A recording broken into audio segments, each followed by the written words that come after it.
You're listening to Parasearch Radio. News, views and reviews from the world of the paranormal from across the UK and beyond. Find us on Facebook, Twitter and the World Wide Web. The views and opinions expressed by presenters and guests are their own and do not necessarily reflect the official policy or position of Parasearch Radio or their affiliates and sponsors. Listener discretion is advised. Good evening and welcome to PSH Radio. Well, I know you're expecting to hear the voices of my lovely Sam Mason, but unfortunately she is having major technical difficulties. And I also know that you're expecting the voice of the lovely Carl Hutchinson, but I'm afraid Carl is poorly in bed. So unfortunately you've got me tonight. You're going to be listening to me. Not just me though. In the studio tonight we have got one of the guest speakers for Sage Paracon 2019. She is my ex-co-host on the Spirit Dimension and also a very close friend of mine. Her name is Clare Hinks. Good evening, Clare. How are you? Woo! Oh, goodness. I didn't know I'd be so excited to come back on the radio. I'm really pleased. I'm so excited to be here and talking to you, Kerry, because, you know, who knew? So the universe just coughed it up. It did. It just went, let's put them back together again in the same room. Yes. Kind of. Yes. In the same studio. Wow. Oh, it's so nice to talk to you. You know, in a professional manner. So, anyway, this isn't about us and it's our not. lovely little reunion tonight. This is all about you because you are one of this year's Sage Paracon speakers, aren't you? And I'm wondering, you're doing a talk on tarot, aren't you? I am. A talk on tarot. What do I know about tarot? Not much. No, this is not quite true. This is not quite true. I would just like to say. It's not quite true, no. I know I'm going to be talking about tarot and a little bit of background about the tarot cards, and I'm going to be talking about how I've used them in my work, how I've grown throughout my journey, if you like. I use a lot of oracle cards, angel cards, all sorts, probably more so than actual tarot now, but I'm going to talk about, you know, what's led me to be using them. I use them quite a lot in my work now as a medium. So, and they're great. They're just a really great tool to have. And honestly, the more I've gone on, and the more I embrace them, the better it gets. It's amazing. It's an amazing tool, I have to say. It is. You know, well, they are amazing tools. Yeah. Yes. So and there's so many, aren't there? There's so many different decks. Well, I was going to say to you, what are your favourite decks? My favourite, I have Archangel Oracle cards, which I use loads. And I should think one of my favourites is the unicorns, magical unicorns. You feel... Because I'm all, you know, fluffy rainbows and... rainbows, unicorns and fluffy clouds. Anyone that knows me will think that's funny. But this goes back a way because you went to a Hay House event a little while back, didn't you? Which had a unicorn on the top of the building, didn't it? Oh yeah, it did. We went to the town hall in Bristol to the Hay House Angel Summit last year, and the building's beautiful. It's like this big white amazing historical building, and there's this giant golden unicorn on the top, which we didn't even know was there until we arrived, and it was just lovely. The whole day was there, and the amazing Kyle Gray was there that day. If you know anything about Kyle Gray, so I'd call him the latest up and coming angel man. And I have a couple of his decks now, which I didn't have at the time.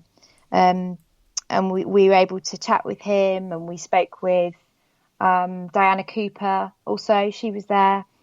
And I use her cards. I've had Dragon Oracle cards, which are just amazing. And they're all about strength, taking control of your life. And a lot of my clients need that, you know, they need to find their strength and they need to find their guidance where they're going. So I find those really helpful. But I will say I've got a whole stack of them sitting here. I'm talking to you. I'm looking at my humongous tower of cards that I've got in front of me. It's probably grown since we last spoke. Yeah, it has grown. What's your latest acquisition? That'll be my Kyle Gray Angel Prayers cards, which so I've started to do. We haven't spoken for a while, have we, Kerry? So I've got lots to fill you in on. So I've seemed to be working much more with angels now.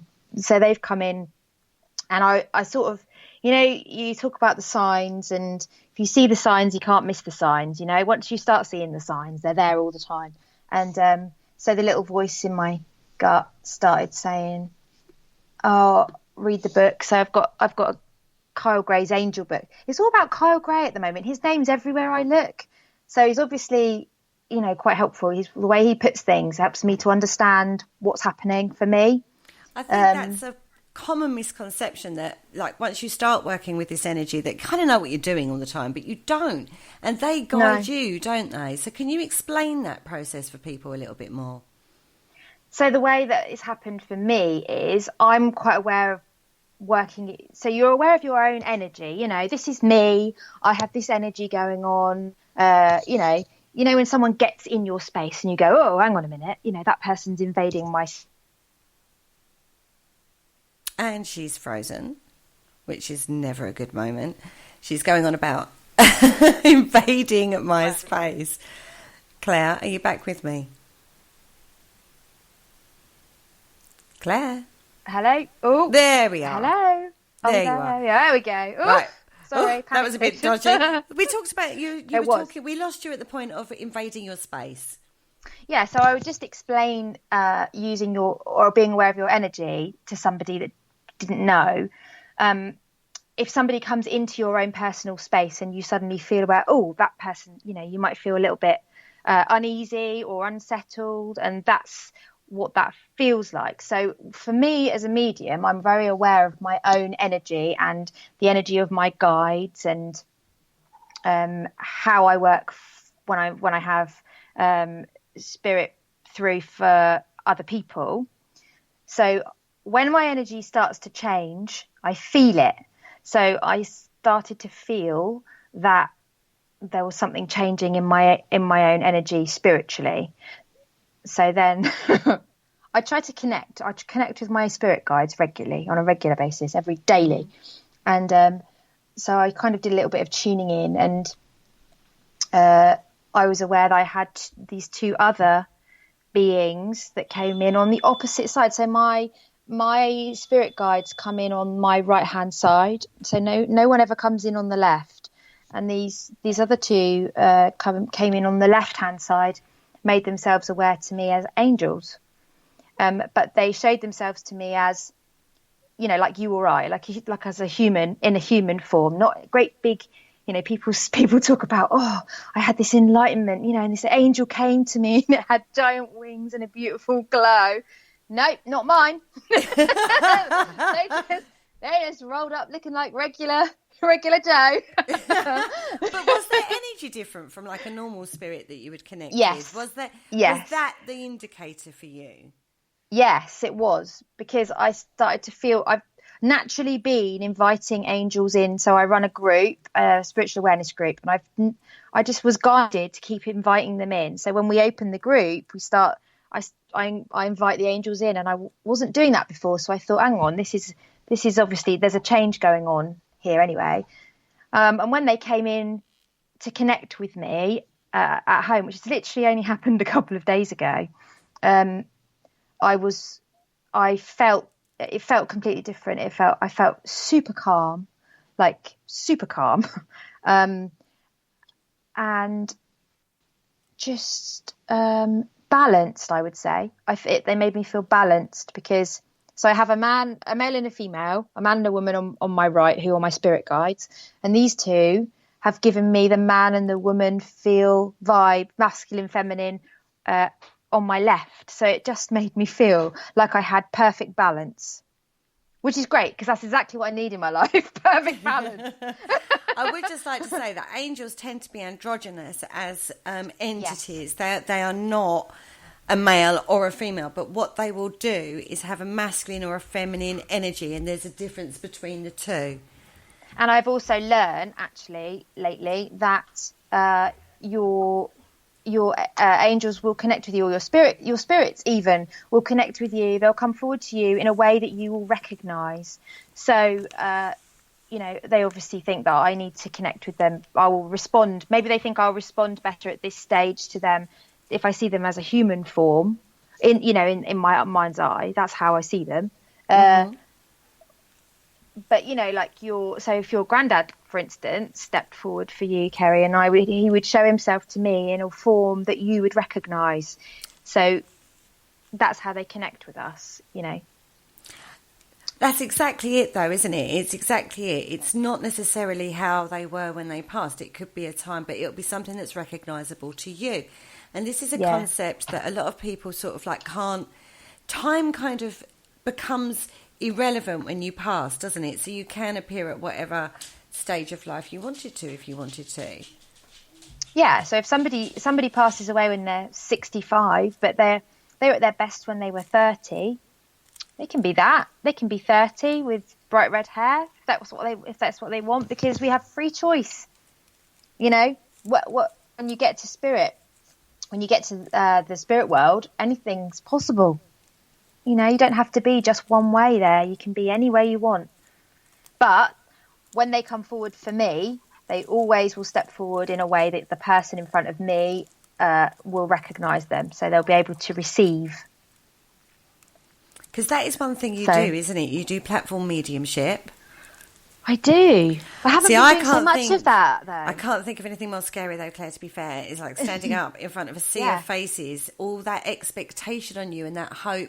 Because if you go to a spiritualist church, 9 times out of 10, you're going because you're interested, for one, curiosity. Yeah. But also because you would love a connection or a message from the other side, affirmation that your loved ones are okay and safe, and maybe a little bit of a glimpse of, is everything going to be all right, kind of moment for these people. So it's incredibly important for people when they go to a church, when they receive a message, and all that expectation is on you when you stand up in front of those people. I'll just get the life out of you now for doing it ever again. Yeah, thanks. I'm feeling really, really glad that I'm doing it. I want to know what it's like for you, though.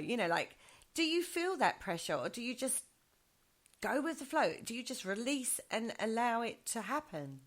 I used to feel that pressure. I used to get myself in a right state before, but these days I get excited. The fear is excitement now, because I don't think about the expectation from the people in the room. I think about the expectation from spirit, because they're the ones that I'm bringing through. So that, my worry is that I don't do them justice. Not the people, not the living. It's the dead that I worry about. Please don't come back and haunt me.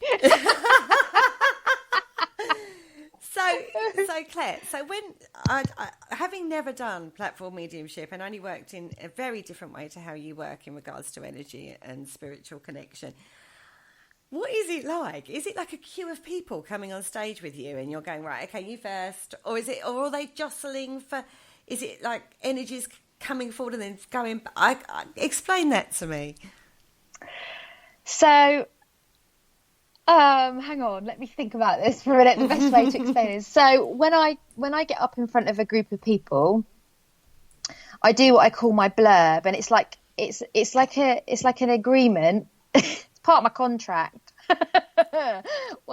When I start to work, I do my blurb. So I explain to everybody how I work and what's going on, and how long I've been doing it, and all of this stuff. And then it's like, that's my sign for spirit to know that I'm working. I'm ready to work, and I'm ready to bring them, what they need, or bring them through. And then I kind of just look at the room, and I will just see, so somebody pop up behind somebody, like a spirit person will just go, is this one here? So I just land on that person, and I just, it's like download. I just see, I'll be talking to the living person then, and I'll be giving them all this stuff, or like Granny will suddenly pop up in front, and I'll just be able to see in my mind's eye, I know where they're standing, and I'll be able to tell them where they're standing. So that lady's coming through on your, just behind you, and she looks like this, and da da da da, and that's lovely. And then I can be talking to somebody, and then all of a sudden I just glance somewhere else in the room, and there'll be somebody going, excuse me, and I'll have to say, hang on. So, but actually, for the people that can't see what I can see, it's quite entertaining, because I try to say what I see now, because people like to hear it. Otherwise I just think I'm being, I'm rude. Like if you saw somebody else walk in the room that you wanted to talk to you, you'd say, "Hang on a sec, wouldn't you? I'm just talking to that lady." Yeah, well, that's true. And that's what it's like. So I carry on what I'm doing, and I just say, "Oh, hang on a sec." And some of them are more pushy. Some of them say, I need, and they'll bring it to me in more of a rather than I'll hear it. So I hear, see, and feel spirit. But sometimes I don't necessarily all get all of those things at once. Sometimes they'll give it to me as more of an impression. So if they really want to be pushy, they almost land it on me, like physically. You need to tell this person now, and it just like it has to come out of me, and I have to say, oh, hang on, I need to say this, because otherwise I don't want it to go away, because it's quite strong. So I can tell the difference now. You've actually come quite a long way in a very short period of time with your mediumship work, haven't you? Actually, talking to you about it makes me realise how much I have. Yeah. And I have actually given up my day job now to do this full time. So that's quite a massive thing for me to do, because my confidence, it's taken my confidence a long time to grow. When I first met you, I wasn't doing platform really at all, was I? Not very much at all. And I probably am doing a bit less now, but I'm doing smaller groups. So I am doing platform, but I'm not doing it, hundreds of people at a time. I'm just doing smaller groups, which actually I find really nice, because it's more personal that way. You get for the people that are coming to those groups get to be part of something really lovely, because even if you don't get a message at these things, you're still part of the energy in the room, and you're still part of somebody else's lovely experience or lovely message or whatever. And so it's just, my advice as well would be, if you go to something like a spiritualist church where you go to see a medium, don't go with an expectation, just go with a open mind. And if you want to talk to Grandad, just tell him before you get there, but bear in mind, if the more people there are there, the harder it might be for him to get in. It's like going to see a pop star and trying to shake his hand, Yeah. you have to get in line. Totally like that. Yeah. No, it is. It's totally like that.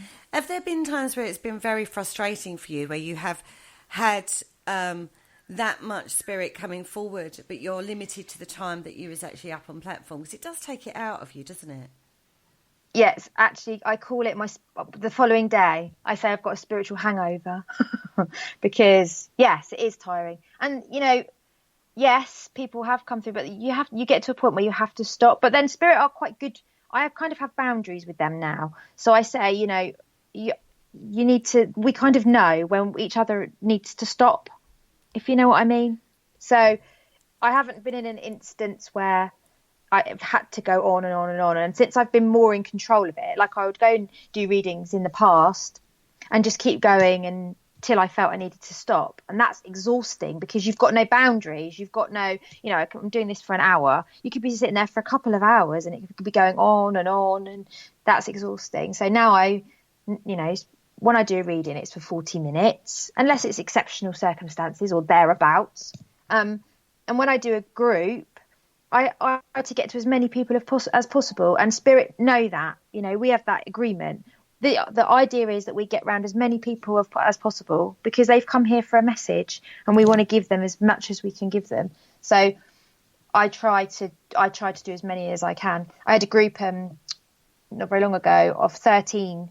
I had 13 people on Friday the 13th. How weird's that? And one of those it was signs. A full moon. It was a full moon as well. I was like, oh. And you know, I got to every single one of those people that evening. And I can you still hear me? Yeah. Oh, that's okay. I thought lost my ears then.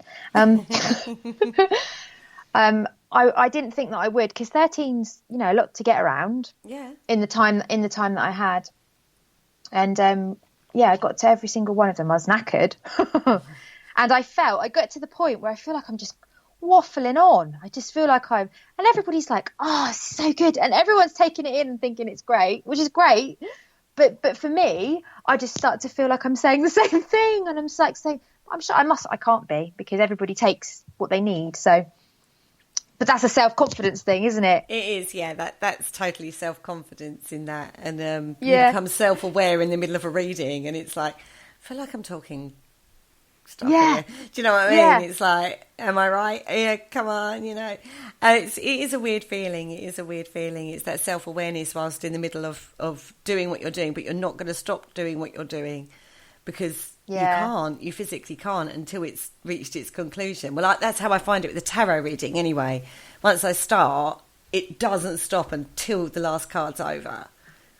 Yeah, you just keep going. And when I do cards, I just feel like I'm waffling on. Honestly, like you say, when you suddenly become self-aware, you're like, I say to the person, "Oh, I just feel like I'm waffling at you," and they'll say, "No, don't stop." It's really good, which is lovely. Now, one of the things that has been quite prevalent throughout your life is a dragonfly. Yeah, and I love this. I love the story of the dragonfly. So, can you tell me again the story of the dragonfly? That's so funny that you've asked me that, because I found that story today. The dragonfly, water bugs and dragonfly story. Just been having a bit of tidy up, and there it was, and I thought, and I've been working with my dragonfly quite a lot today as well, funnily enough. So the story of the water bugs and dragonflies is that the water bugs live in the bottom of the pond, and obviously the lily pads, you know, their lily stalks climb up, and they on the surface, and the water bugs will gradually climb one by one. When it comes to their time, they climb up the lily pad and disappear through the surface. And anyway, the ones that were left in the bottom of the pond made an agreement that the next one of them that was climbing the lily stalk, would come back and tell them what happened and where they went. So they made this agreement. Anyway, so this little water bug, his time came, and he climbed up the lily pad, and when he got through the surface of the water, I feel like it's story time. He climbed through the surface of the water, and the sun was shining, and the flowers were all blooming, and the water was all glistening on the surface of the pond, and it was just beautiful. And he got through the surface and found he had wings, and he flew.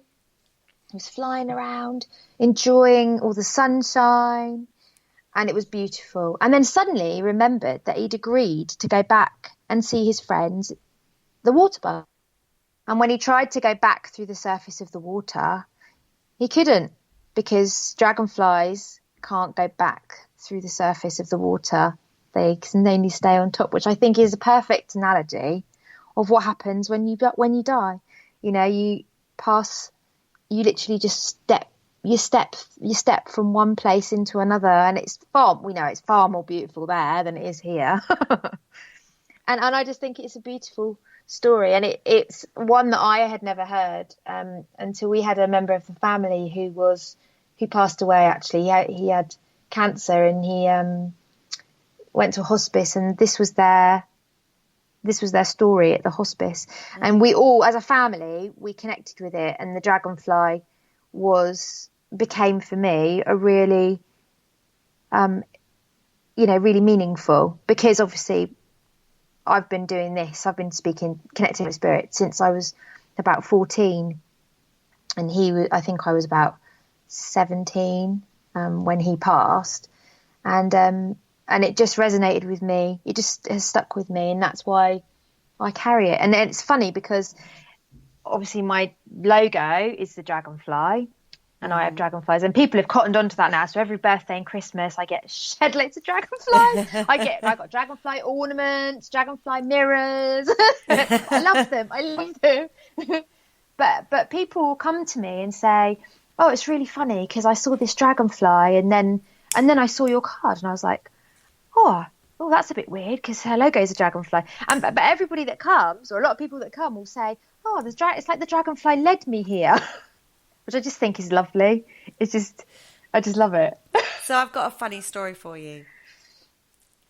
I was sitting in a garden the other day, and I was just sitting there minding my own business, and it was all fine. I was having a 5 minutes quiet because my other friends were elsewhere. And a dragonfly came and landed on the tree just in front of me. When was this? This was on Sunday. Oh, okay. And I thought, I haven't spoken to Clare for ages. As I saw the dragonfly. So it is very relevant to you. And you ended up working in a cafe called the Dragonfly Cafe. No, I didn't. I ended up working in a cafe called the Greenhouse Cafe. The Greenhouse, which had a dragonfly on the wall, right? It did have a dragonfly on the wall. Yeah. And that's a whole other story. But I was led there completely by accident because I was in a job where I couldn't be, we're all, before I get to that, we're all thinking, are we on the right path? If you're spiritually minded, well, am I on the right path? Or I need to be doing something that, makes me feel more aligned, or, we're all asking, aren't we, all the time? Yeah. What am I doing? What am I meant to be doing? Where should I be?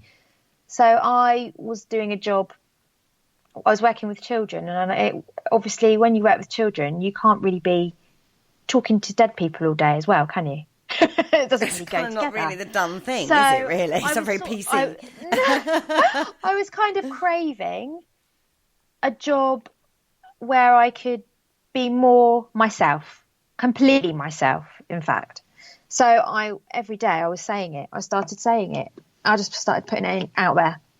I need a job that allows me to be completely who I am.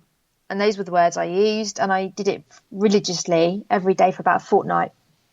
And then I had a friend at the time who was working in the same cafe, and she said to me out of the blue, "Oh, William, my son, doesn't want a job, does he? My son doesn't want a job." So I said, "Oh, maybe." Well, they were looking for Saturday staff. So I said, "Oh, great, we'll go and see." So we went down there and we had a lovely chat with Helen, who's now she's a very close friend of mine. Mm-hmm. And she spoke to my son all about that job. Yeah, lovely. It was all sorted out. And then she just looked at me and she said, "You don't want a job, do you?" And before that, I'd noticed that there was this dragonfly on the wall in the cafe. And there wasn't just one, there was several, and other things that I just felt really drawn to. And after she said that, something happened, and I was there for a year. Yeah. I worked there for a year.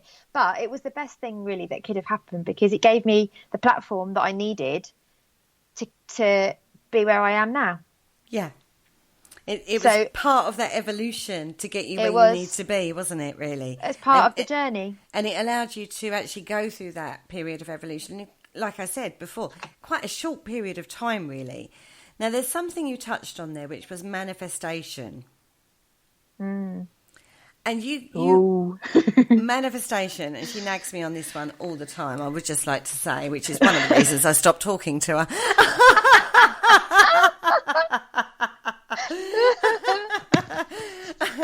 I'm right, that's why. I know, avoidance. Right? I went from the teacher to the pupil when I didn't like it. So, being what I would class as one of the queens of manifestation, because there's not a lot you haven't manifested for yourself, is there? I don't know what you mean. Well, really? Yes, you do. You wanted a new car, you got it. You wanted a new house, you got it. You wanted a new job, you got it. And you did this through the power of manifestation. This is through positive intention followed by action as well, isn't it? It's not just like airy-fairy, I'll just wait for it to appear on my doorstep. You have to work for this too. So can you explain in your terms how manifestation works for you? Oh, you just like a question. Oh my Oh, God. no, don't you? So how's it work for me? Well, I get excited about, new things and making my life better. So, for example, with my job, it was a no-brainer because I wanted to change my job. So I just in my head it was clear as it's just so clear. It was just clear to me. So that's what I asked for. I asked for it, and I did it every day. And in my mind, I already had it. I suppose they say when you want to manifest something, you should act as though you already have it. Yes. In all honesty, I don't remember acting like I actually had it because I don't think I had time. But in my head, I must have been.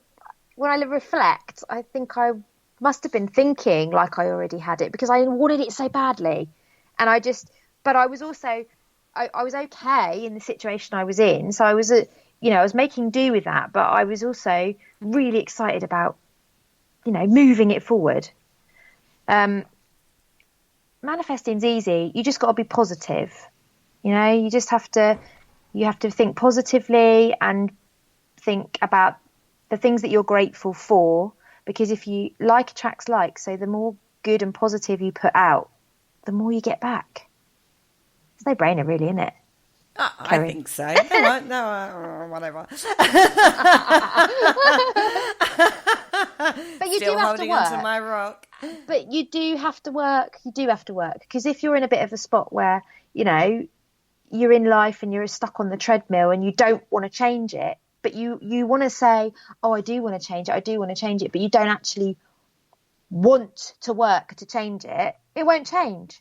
You have to want to change it and want to work at changing it to make it change. Otherwise, you're just, I really want to. I've been trying to manifest it, but it's not happening. Well, you're not working hard enough then. And take opportunities. I think that's what it is because the opportunities will happen. It's whether or not you're brave enough to take that, that step. Yeah, it is. And if you look, if you're open enough, opportunities arise. They do. But if you're not ready to make those changes, then you won't see them. Exactly. And we talked about this quite often on the Spirit Dimension show, didn't we? Yeah, we did. Those were the days. She's still nagging me on that one. Now, we have a good evening chat room, by the way. Thank you so much for joining us. We've got a question for you. Ooh.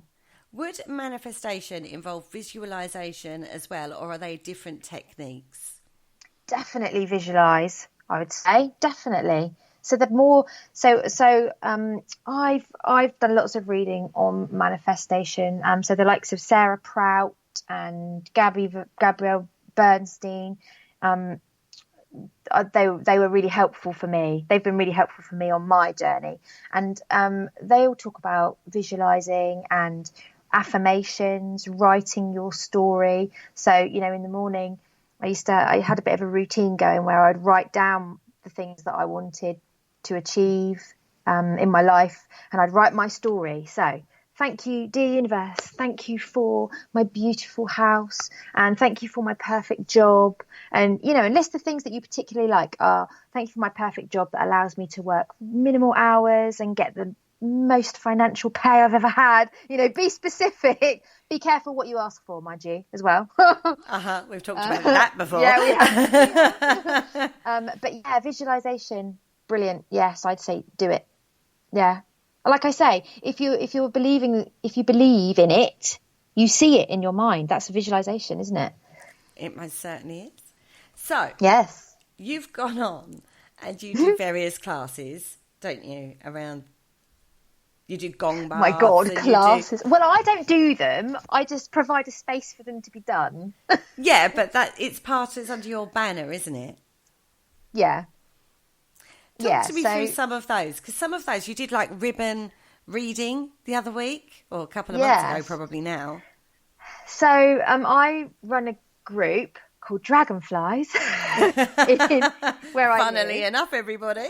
Funnily enough. And so it's become my baby. Well, it's my baby, really, my dragonfly group. And it's so it's a spiritual awareness group. And it started off for me as it was going to be just like a development group. I wasn't really sure how it was going to go. It's been going a good couple of years, nearly 3 years now, surprisingly. Yeah. And it sort of grew, and it's turned into a place for people to develop. So we do a bit of self-development, spiritual self-development, and we get people in to talk to us, and we have experiences like a gong bath. Yes, lovely guy came and gave us a gong bath, but he's a member of the group as well. And that's the other thing I always say to everybody that comes, that they all have a light to shine, and there's people that come and they just want to do this and sit with. I'm saying do this. No one can see me. They want to sit. They want to sit and hide in the shadows. And I say, if you're coming. You've got a light to shine. Everybody has something to give. So if you're sitting at home listening to this, thinking, oh, it's me, I haven't got anything special, da da da da, you have, because everybody has something to give. Everybody wants to hear everybody else's story, honestly. Anyway, Richard Berry is amazing, and he was going through a bit of a quiet spot, and he was doing he used to do gong baths quite regularly, and he's been to the Arthur Findlay. He won't mind me sharing this with the nation, I hope. Too late if he does. I'll send it to him later, and he can listen. I'm just giving him a little bit of a confidence boost for himself. But so he's great. He's been to the Arthur Findlay College, and and done lots of stuff with his own mediumship and his own self-development, but had gone through a bit of a patch where he'd lost his way a little bit, and he started coming to dragonflies, and now he's actually starting his own gong baths on a regular basis in different areas because of what's happened for him at Dragonfly. So I feel really proud of that. I'm really pleased for him. But we've done lots of other things too. Like you say, we've done ribbon reading. So ribbons. Have you done ribbons before? No, it intrigues me. I actually sent you a message right at the time and said, "What's ribbon reading?" And you went, "Reading ribbons." Like, I should know what that is. I was like, oh. Okay, fine. That was a bit rude of me. Sorry, Kerry. I was probably busy. I was going to say, she's busy. That's exactly what I said. Obviously, she's busy, if that's what she's giving me back. Oh, my God. So, how does that work? Ribbon reading. So this lovely lady came, because I'd never read ribbons before, and I was like, oh, I don't even know what that is. So she said, I'll come. She's a really good local medium. Said she'd come and read ribbons and show us how to do it. So she came with these beautiful ribbons that she sort of put them all together, so they were sewn together, and with this almost like a ribbon wand they were. So all the ribbons sort of flowed down from this top of this wand. They were lovely. And so the way that you read a ribbon is you let the person choose the colour and the whatever they choose, and then you just feel it. It's a bit like psychometry in that you're still reading the energy, because that person's picked that energy, Actually, when you get into it, it's quite easy to realise that there's bumps in the road, and that there's little creases here for this reason and that reason. And if you really tap into your intuition, it's really cool. It's amazing, actually. I was really surprised at what I got from ribbon reading. So have a go. Wow. I went to an evening where the premise was bring a flower. It was flower reading. Oh, yes. And you take, I've done that too. Yeah, you take a flower and then you read from the flower, really. Yeah. And that was very, very interesting as well. I found that one fascinating. Yeah, it's amazing, isn't it? Because what they say about you've been drawn to that flower for a reason. Because the evening we did it, everybody had brought a flower and just put it on the table, and the lady picked the flowers and explained why she'd chosen them. And then afterwards, when we were talking about it, she was saying everybody has chosen their flower for a reason. So what might be relevant to what's going on in your life, or it might have shouted at you because it was connected to a past memory, or it was just so interesting. It's like a minefield, isn't it? It is. It's a flower, any flower. But it does sound totally wacky when you're trying to explain it. But I have to say, I've tried that. I've tried stone throwing, a form of crystal divination. I've tried all different things, and it is incredibly interesting how it works and how you still pick up on things, even though it's something completely different from what you would normally use. Bearing in mind, I'm a tarot girl. Do you know what I mean? So, you know, but it is fascinating. Now, I want to move on. I want to jump conversation a little because I want to go on to Sage Paracon. Okie dokie. You are not a stranger to Sage Paracon because you was a speaker when they were at Warwick Castle 3 years ago. It was 2 years ago. I can't believe it. I can't believe where that time's gone. And I felt I was so nervous about doing it then. that was one of my biggest like platforms that I'd been given the opportunity to do then, and it was amazing. Did you do the entire weekend that weekend, like from the investigation through to all the other guest speakers? You know, you was there for the entire weekend, wasn't you? Yeah, we did the investigation of the Warwick Castle. That was really cool. What's it like? What was it like doing an investigation with your mediumship rather than platform, like you normally do the one-on-one? Is there a difference? How does that work differently? So you're tuning into the energy in a place rather than focusing on the people. Although I just go, oh, I'm open, just bring it on. Whatever's going on, just bring it to me. It is different because for me, it's almost like feeling it more than seeing it often. So I'll get the whole like, oh, shivers down my spine and somebody's in the room kind of feeling. rather than little maid walks in and says, hi, I've been here 20 million years and I've just passed in through. They don't say that to me. They just give me I get the feeling much more. When we were there, we spent a lot of the evening in the bedroom, the famous bedroom at Aleister Crowley's. Mm-hmm. Yeah, room. And we definitely had a visit from him, and MJ and I had a bit of an experience together there, which was quite cool. On reflection, and I didn't even know who he was. I had no idea what he looked like. I live a sheltered life, you know. You certainly have. And I didn't really know what on earth to expect going there, to be honest. But it was quite interesting. So your first Paracon experience in general, I know you as a speaker is very exciting, but in general, how would you, because it is a tribe, isn't it? They call it the Sage Tribe. Yeah, they do. And I honestly didn't know what to expect when I went the first time. And but I met some lovely, lovely people who I'm still in contact with. And, from America, from England, and everybody just stays in contact. It's so nice. It's really nice to be part of that, and that when you see them again, it's just going to be like you saw them yesterday, because it's just friends forever. They're so welcoming, and everybody just gets on with it, and by the end of the weekend you just feel like you've known each other for years. It's really nice.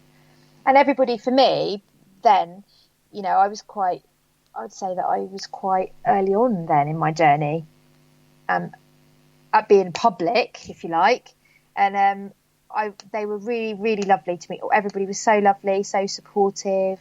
It was just lovely. Really, I'd say go. If you can get yourself a ticket, you need to get one and go. And of course, the venue's different this year. The venue's different. It's at Coombe Abbey this year, which you haven't been to, have you? No, I'm looking forward to going there. It's beautiful. It looks beautiful. It does. It's a stunning, stunning place, from the pictures I've seen and from what other people have told me that have been to Coombe Abbey. Are you there for the entire weekend? So you're there from the investigation, the banquet, the ball? I am there for the whole thing. The whole thing. What's the one thing you're looking most to? Oh, I don't know. I've really had time to think about it. I am quite looking forward to the party, and the banquet. I'm quite looking forward to that. That was apparently quite good last year because they did it there last year, didn't they?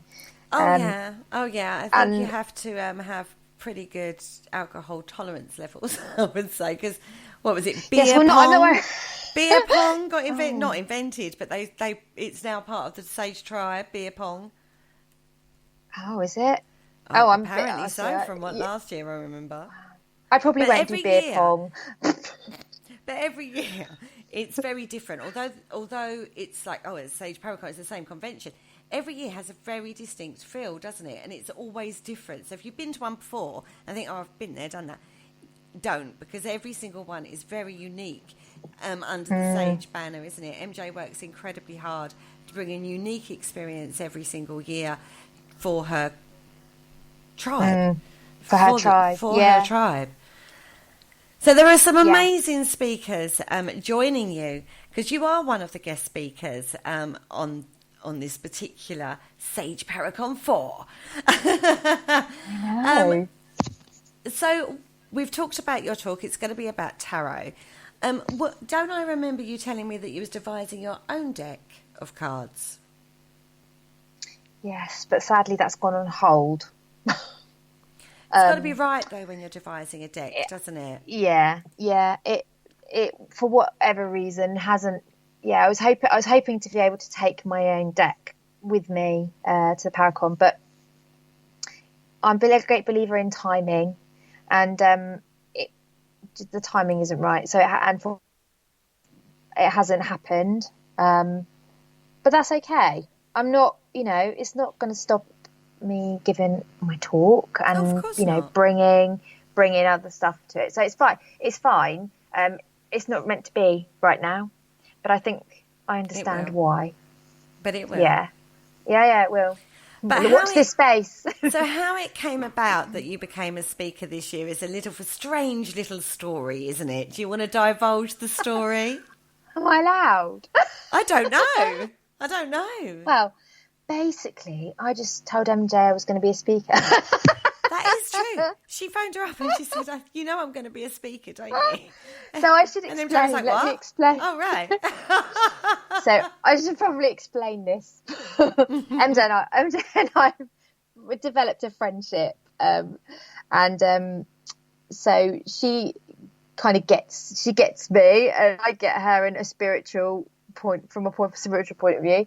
And she actually came down here to do something at Bodmin Jail, which is obviously not very far from where I live. So we spent some time together, which was lovely. And while she was here, I just said, so I'm going to be a speaker this year at the Paracon. And she said, no, you're not, because I've already got all my speakers.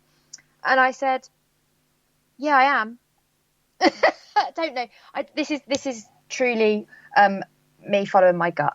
That's the gut thing that says, you're going to be doing this, and I believe it now when it tells me something. So that's what happened. And then she said, okay, and then she went home, and I was like, oh well, we'll see what happens with that then. And that's fine. And believe me, I didn't say it because I really wanted to be a speaker. I said it because I say what I feel, and MJ knows that I say what I feel from other places. I'm pointing at the ceiling. No one can see me. So anyway, then a few weeks later, she phoned me up and said, so, do you want to be a speaker at the Paracon? So I was like, oh, yeah, okay. I'm already there, it's fine. I've already booked. I've already booked my hotel room. So it's already sorted, don't worry. Now, you're taking centre stage along with some of the big names as the Voodoo Queen, Bloody Mary. I bet that's an exciting one to meet. Yeah. I'm working with a different energy completely, right? Yeah. I'm really interested to meet all these people, actually. Yeah. And the theme for the party is voodoo. Yeah. I believe, as well. So God knows what I'm going to wear to that. No, I've got to sort that out. I have no idea. I'm such a geek. Then you'll be into your vampires and stuff and voodoo queens and stuff. So I'm sure you'll find something. I'm quite looking forward to Hellier and High, Strangeness. So it's Greg and Dana Newkirk. Yes, yeah, Greg I'm quite and looking Dana forward to. Newkirk, yeah. Yeah, She's very Yeah. spiritual in how she works, actually. She works Is a lot she? with crystals, and she does little offerings and stuff like that, and brings that into her paranormal work. cool. And she's I very think big it's with going to signs be. as well. I'm sure that we're all going to learn loads. Well, I'm going to learn loads. I'm really looking forward to it. I know, because you've got Ashley Mortimer there as well, a Wiccan High Priest. Yes. My lovely friend Ashley Mortimer, actually. Yeah. Yeah, Taz. and Taz. Now, Johnson. Taz works in a very shamanic way, doesn't she? Which, again, energetically way, it's a completely different vibe. But, again, is incredibly powerful in its own right. Now, Taz is a motivational speaker now. Claire and I tried to pin this lady down. I'm actually quite jealous on this one, because we tried to pin her down for an interview for Parasearch Radio, didn't we? And she's so busy, just couldn't pin the woman down. She is so busy. I met Taz, several years ago now. Gosh, probably about 5 years ago. The first time I met her at another paranormal event that was held in Derby, and she was there as a speaker or anything. She was just there with a stall, selling stuff, and I was really drawn to her from across the room because she had this beautiful, this painting of this witch. She looks like a witch that she painted, and there's this crow on it. And anyway, I just loved it from across the room. And I was with my friend, and she said, "Oh my God, I can't go over there. I don't like it." I was like, "I need to go over there.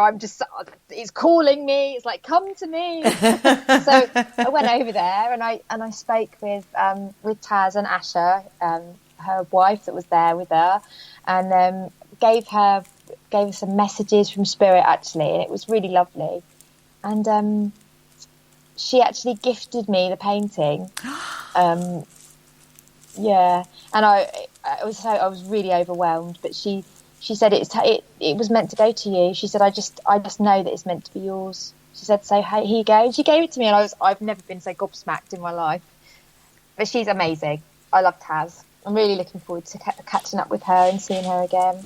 It is a great lineup this year at Sage Paracon. If you haven't got your tickets yet, don't forget, go over to www.sageparacon.co.uk, where you can find out all the information regarding Sage Paracon and get your tickets, basically. Not many left, so get in quick. Runs from the 7th to the 10th of November at Coombe Abbey.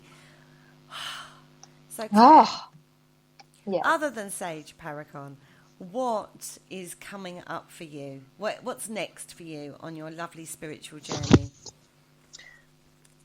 Well, lots of things locally. Lots of things locally. I do lots of one-to-ones now, which is lovely.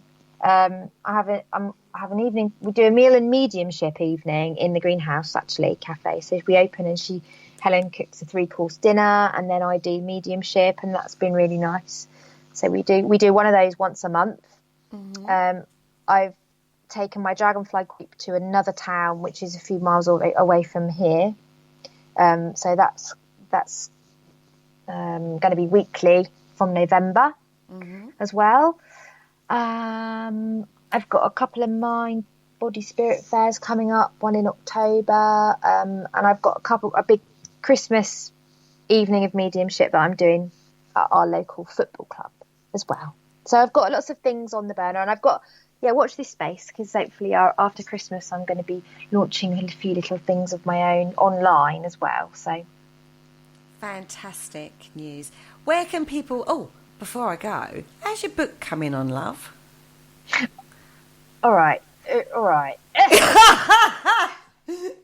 You know that shoving it under the carpet thing you're doing with the manifestation? It's shoved our book under the carpet, have we? It's under the carpet. Well, I've been sidetracked, so I haven't really had any time to do my book. But I've pieces together, but I just haven't put them together. So you know what it's like. It's a time element. Oh, I certainly do. I certainly do. You never have enough hours in the day some days to achieve everything you want to achieve. I get it. So if people want to find you, darling, where can they find you? They can find me on Facebook. I am Clare Hinks. I have a page, Clare Hinks Medium page. I'm on Instagram at Clare Hinks Medium.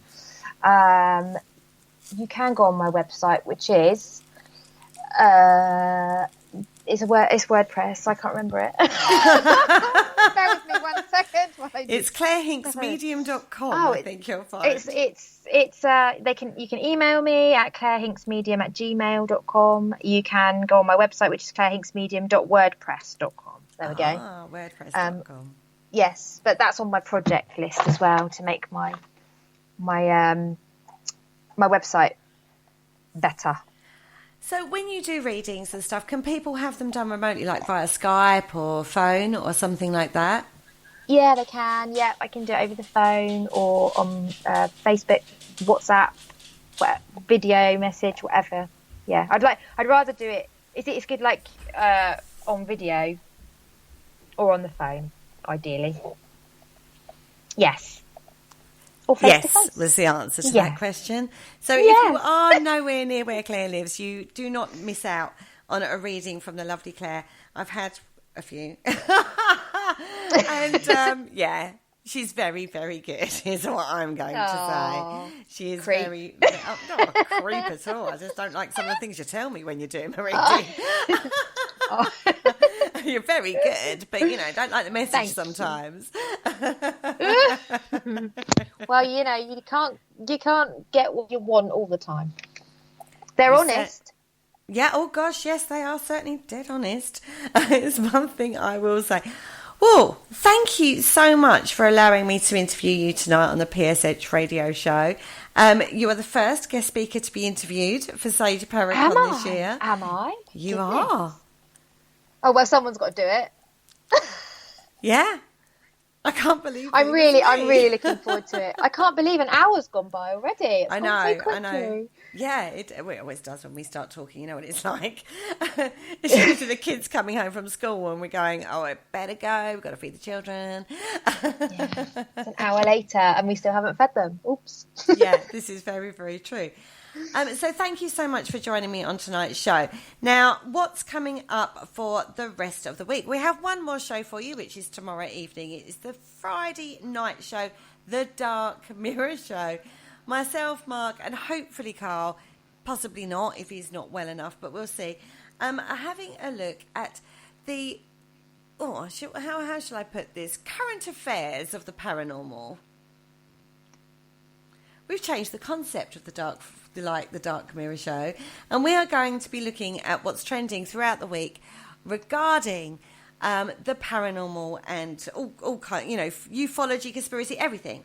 It's all going to go in there. If it's been trending in the week, that is what we're going to be talking about on the Dark Mirror Show. Join us tomorrow evening at 9 p.m. We also have a bonus show for you this week.